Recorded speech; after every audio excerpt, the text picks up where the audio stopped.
Nasib apes dialami salah seorang warga asal Banjar Dinas Pangitebel, Desa Antige Kelod, Manggis, bernama Kadek Nopriana. Sepeda motor NMAX miliknya diembat maling Minggu 23 April. Menurut informasi, awalnya motor tersebut diparkir di garasi miliknya. Namun, sayangnya kunci dibiarkan nyantol. Menurut tetangga korban bernama Iputu Suwardana, saat itu tidak hanya motor korban saja yang ada di sana, melainkan terdapat motor lainnya. Pintunya saat itu tertutup, namun tidak terkunci.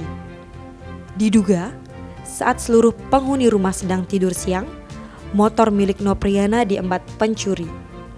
Korban pun melaporkan kejadian tersebut ke Polsek Manggis.